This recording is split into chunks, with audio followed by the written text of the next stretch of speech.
भाई मान लो किसी ने आपके ऊपर का झूठा इल्ज़ाम लगा दिया, भाई किससे भी जुर्म का, किससे भी अपराध का,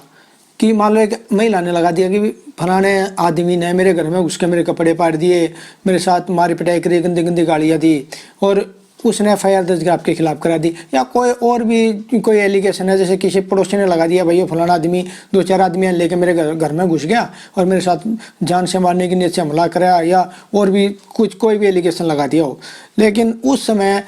जिस समय के एलिगेशन आपके ऊपर लगाए गए, आपकी तो और थे, आपको ये पता है पक्का कि मैं तो वहाँ था ही नहीं, ये झूठा एलिगेशन है, और आप कहीं और मौजूद थे। और वहाँ पे जहाँ मौजूद थे वहाँ की CCTV फुटेज या भी आपकी कॉल डिटेल कि आप अपनी बेगुनाही में भाई पुलिस को, IO को या फिर कोर्ट में देश को, तो वो जो सबूत आपकी बेगुनाही के,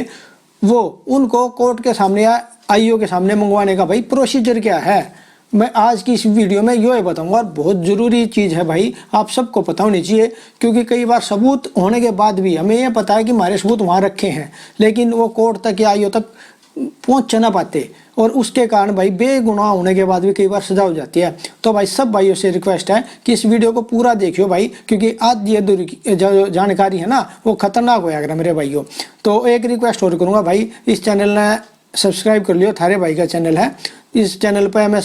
हर प्रकार की जानकारी दिया करूँ, कानून से रिलेटेड, आपके जो अधिकार कानून ने आपको दे रखे हैं उनका इस्तेमाल कैसे करना है, या फिर जो भी सुप्रीम कोर्ट, हाई कोर्ट का को नया जो ऑर्डर जजमेंट आता है उसके बारे में आपको भाई सारी बताता रहता हूँ। तो भाई प्लीज़ सब्सक्राइब माई चैनल अपना वकील भाई। तो भाई बने रहिए इस वीडियो में मेरे साथ लास्ट तक।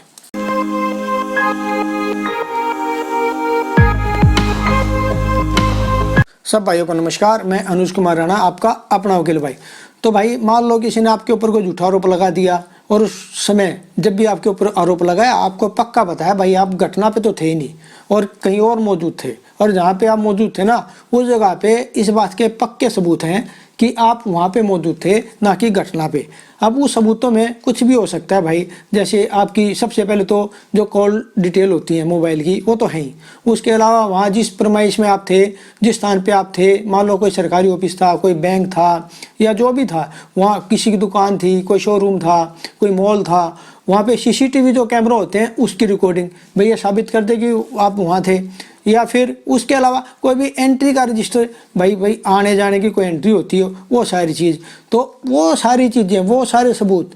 आप कोर्ट में प्रोड्यूस कर दें या फिर IO के सामने प्रोड्यूस कर दें। तो ऐसा कौन सा अधिकार है जिसका पालन करके आप ये सारे सबूत कोर्ट तक या IO तक पहुँचा सकते। सबूत मौजूद हैं, कोई भी CCTV कैमरा मौजूद है, और एक सबसे बड़ा सबूत आपकी कॉल डिटेल है, या फिर कोई ऐसी जगह थी जहाँ पे आने जाने की एंट्री होती है। तो भाई आप क्या करोगे, आप सबसे पहले IO को बताओगे कि जी मैं तो वहाँ पे मौजूद था। ऐसा ही होता है आमतौर पे कि मैं तो वहाँ मौजूद था, कि आप वहाँ के बेशक सबूत या CCTV कैमरा निकलवा लो, वहाँ की फुटेज निकलवा लो, और ये मेरी जो कॉल डिटेल है वो भी निकलवा लो बेशक। तो आप सबका यही होता है कि सबसे पहले IO को बताते हैं। लेकिन ज़्यादातर मामलों में IO ऐसे किसी सबूत को निकलवाने की कोई कोशिश नहीं करता भाई। क्यों? क्योंकि अगर उसने निकलवा दिए तो वो जो उसने मुकदमा बनाया ना, FIR जो करी है, उसका केस कमज़ोर हो जाएगा और वो उसको साबित नहीं कर पाएगा। हाँ, कंप्लेनेंट के जो फेवर के कोई सबूत होंगे ना तो IO 1 मिनट में निकलवा लाएगा, लेकिन आपके फेवर के सबूत, आरोपी के फेवर के सबूत को IO बिल्कुल निकलवाने नहीं जाएगा भाई। तो क्यों नहीं निकलवाने जाता, उसका कारण है क्योंकि आप बिना प्रोसीजर के IO के सामने रिक्वेस्ट करते हो भाई। अगर आप विद प्रोसीजर IO को ये रिक्वेस्ट करोगे ना कि भाई ये सबूत वहाँ पे मौजूद है, मेरी बेगुनाही के, उनको निकलवाया जाए, तो IO उन सबूतों को निकलवा के लाएगा, उसको निकलवाने पड़ेंगे भाई। और फिर भी ना निकलवाए तो कोर्ट मौजूद है भाई, फिर 2-3 दिन वेट करो IO की, IO ना निकलवाए तो फिर सीधा कोर्ट पहुँच जाओ। और अब प्रोसीजर कौन सा फॉलो करना है वो मैं आपको बताऊँगा। और प्रोसीजर ये है भाई कि आपको एक एप्लीकेशन अंडर सेक्शन 91 CRPC, यानी कि अंडर सेक्शन 91 CRPC में IO को देनी है, और उस एप्लीकेशन में ये सारी चीज़ मेंशन करनी है, और ये बताना है कि ये जो घटना, जिस समय की घटना है या जिस दिन की घटना है, मैं तो उस समय या उस दिन कहीं और किसी और स्थान पे मौजूद था, और उस स्थान पे ये CCTV कैमरे लग रहे हैं, और वहाँ की रिकॉर्डिंग मेरी निकलवाई जाए, और साथ में मेरे पास ये फ़ोन नंबर था और ये मेरे पास फ़ोन था, उसकी जो मेरी कॉल डिटेल भी मेरे इस नंबर की निकलवाई जाए। साथ ही कोई भी जैसे कोई एंट्री या एग्जिट का कोई भी एंट्री वहाँ होती थी, कोई रजिस्टर मेंटेन वहाँ होता था जहाँ पे आप थे उस समय, तो वो भी रिकॉर्ड जो है मेरा निकलवाया जाए। तो भाई जब भी आप ये एप्लीकेशन देंगे ना, तो आईओ को ये जो कानून के थ्रू, प्रोसीजर के थ्रू आपने एप्लीकेशन दी है, तो इस पर कार्रवाई करनी पड़ेगी और वो सबूत वहाँ से निकलवाने पड़ेंगे। मान लो फिर भी एप्लीकेशन के बाद भी आईओ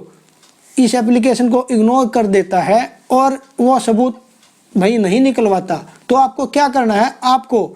जल्दी से जल्दी एक एप्लीकेशन सेम 91 CRPC की अपनी जो कंसर्न कोर्ट है ना, यानी कि जिस कोर्ट के अंडर में ये थाना आता है, वहाँ पे जाके ये सेम एप्लीकेशन मूव करनी है और ये सारी चीज़ जो सारी बातें उस एप्लीकेशन में लिख के कोर्ट को बतानी है भाई। फिर कोर्ट क्या करेगी, कोर्ट नोटिस करके उस जगह जहाँ पे CCTV कैमरे थे और जिस कंपनी में के थ्रू आपका ये सिम चल रहा है, यानी कि जिस कंपनी की सिम है उस कंपनी को नोटिस करके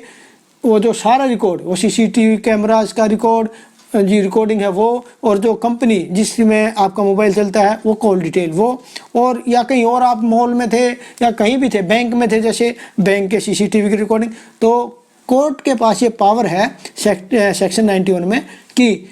किसी भी रिकॉर्ड की अगर कोर्ट को किसी मुकदमे में ज़रूरत होती है, पड़ती है, तो वो मंगवा सकती है। और कोर्ट के नोटिस के बाद जिस भी बंदे के या जिस भी आदमी के या जिस भी कंपनी के की पोजीशन में ये जो रिकॉर्ड होगा ना, उसको लाना पड़ेगा और आपकी जो है बेगुनाही बिल्कुल साबित हो जाएगी दोस्तों। और इसके अलावा ये पावर तो जो आईओ साहब के पास भी थी, लेकिन आईओ साहब ने इस्तेमाल नहीं करी, तो आपके पास क्या चारा बचा, आपके पास बचा कोर्ट जाने का सीधा चारा। लेकिन आपको एक चीज़ का ध्यान रखना भाई, आपको बिल्कुल भी लेट नहीं करना है। जैसे ही आपके खिलाफ कोई एफआईआर दर्ज होती है, तो आपको फौरन ये स्टेप लेना है और आईओ को जल्दी से जल्दी एप्लीकेशन देनी है। और अगर आईओ काम ना करे उस एप्लीकेशन पे, तो आपको कोर्ट के अंदर जो एप्लीकेशन होगी वो बिल्कुल फटाफट देनी है, क्योंकि ना तो जो CCTV कैमराज की जो के अंदर जो सेव होती है ना रिकॉर्डिंग, वो डिलीट हो सकती है, क्योंकि उसकी एक लिमिटेड सी कैपेसिटी होती है। और ऐसे जो कॉल डिटेल आप जिस कंपनी का आपके पास फ़ोन है, कोर्ट भी अगर कॉल डिटेल मंगाएगी तो उस जो कंपनी है उसके पास भी कुछ दिनों तक ही वो सेव रह पाती हैं। उसके बाद ज़्यादा लेट करोगे तो कंपनी भी आपका जो कॉल डिटेल का डाटा नहीं दे पाएगी। तो भाई इस चीज़ को बिल्कुल ध्यान देना है कि ये एप्लीकेशन आपको फटाफट लगानी है। तो भाई सेक्शन 91 CRPC एक ऐसा अधिकार है जो कि भारत के कानून ने आपको दिया है, जिसकी पावर का इस्तेमाल करके आप अपनी बेगुनाही के जितने भी सबूत हैं वो आईओ के पास प्रोड्यूस करा सकते हैं या फिर कोर्ट के अंदर प्रोड्यूस करा सकते हैं, और आप किसी भी मुकदमे में आपके ऊपर भाई झूठा आरोप है उसमें बरी हो सकते हैं। तो दोस्तों आज की वीडियो में इतना ही, और अगर आपके पास कोई और जानकारी है इससे रिलेटेड तो कमेंट कर देना। अगर और कुछ और पूछना हो तो भाई मैं ज़रूर बताने की कोशिश करूँगा अपने भाइयों को, तो उसके लिए भी कमेंट कर देना। और फिर मिलता हूँ मैं आपसे अगली वीडियो में किसी नई जानकारी के साथ। तो भाई जब तक के लिए सब भाइयों को नमस्कार।